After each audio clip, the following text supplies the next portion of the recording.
ملګرو، ځینې نجونې په خپل کور کې د لور په شان نه بلکې د نوکرۍ په شان ژوند کوي، او تر ټولو زیات درد هغه وخت وي کله چې ظلم کوونکي پردي نه بلکې خپل خلک وي.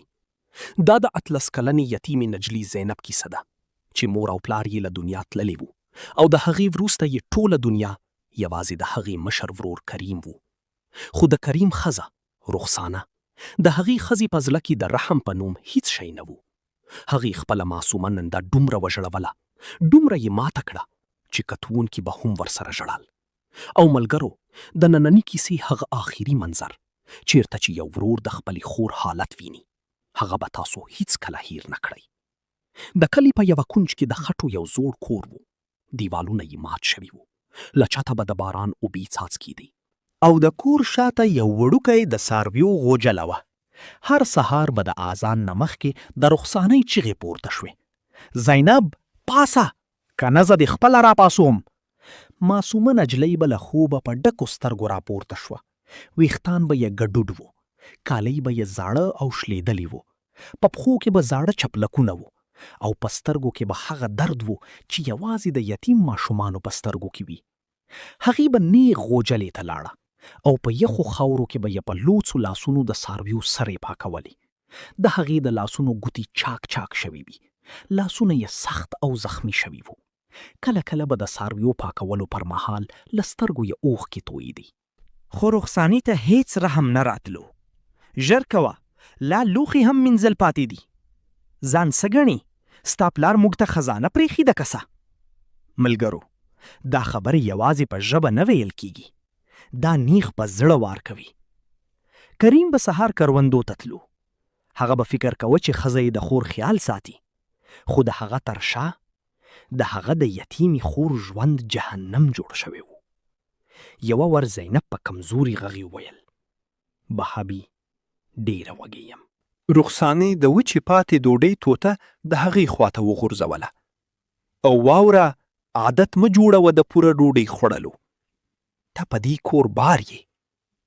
معصومه نجلۍ به چپ چاپ هغه ټوټه راواخیسته، او د اوبو سره به یې د تیرولو هڅه کوله. هغې به یوازې یو سوال درلود: آیا یتیمه کېدل دومره لویه ګناه ده؟ شپه چې به کریم کور ته راغلی، رخسانې به سمدستي اوښکې جوړې کړې. ستا خور نن بیا راته ځواب راکړ: کار هیڅ نه کوي، ټوله ورځ خپه ناسته وي. کریم به اندېښمن شو. هغه به زینب ته وکتل چې په یوه کونج کې به سر ټیټ ناسته وه، خو هغې به هیڅ کله حقیقت نه وایه، ځکه هغې ویرېده چې د ورور کور خراب نشي. ملګرو، ځینې خویندې خپله ماتیږي، خو د ورور کور نه ماتوي. ورځې تیرېدلې، او د رخسانې ظلم نور هم زیاتېده. کله به یې ګرمه چای د زینب پر لاس توی کړ، کله به یې ټول انګړ بیا پاکاوه، او کله به یې په یخه شپه کې بهر درولې وه. یو ځل خو حد هم واوښت. په کلي کې د زینب لپاره د وعدې رشته راغله. هلک شریف و. د هلک مور زینب خوښه کړې وه. له ډېر وخت وروسته د زینب پر مخ لږه مسکا راغله. هغې پټه د خپلې مور زوړ دوپټه راویسته، او د هندارې مخې ته یې ځان ته وکتل. خو رخسانې ته دا خوشحالي ونه زغمل شوه.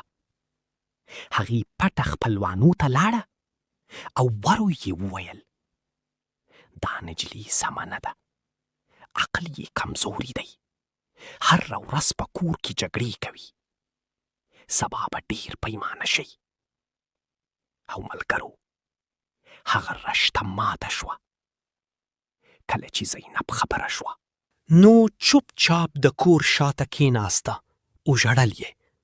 هغې آسمان ته وکتل او ویل: مورې، که ته وایې هیچا به ما بار نه بلله. د هغې غږ رپېده، او شاوخوا یوازې باد چلیده. ملګرو، ځینې خویندې خپله ماتیږي، خو د ورور کور نه ماتوي، او ځینې یتیمې نجونې په خپل کور کې هم د پردیو په شان ژوند کوي. که ستاسو په کور کې هم کومه بېوسه خور، یتیمه نجلۍ یا ننده وي، نو له هغې سره مینه وکړئ، ځکه د مات زړه نیغ تر عرش پورې رسیږي. او هیڅکله دا مه هېروئ چې یتیمه نجلۍ بوج نه وي، بلکې د الله امانت وي. که نن هم ستاسو مور، خور یا لور ژوندي وي، نو همدا اوس غیږ کې ونیسئ او ورته وایئ ته یوازې نه یې.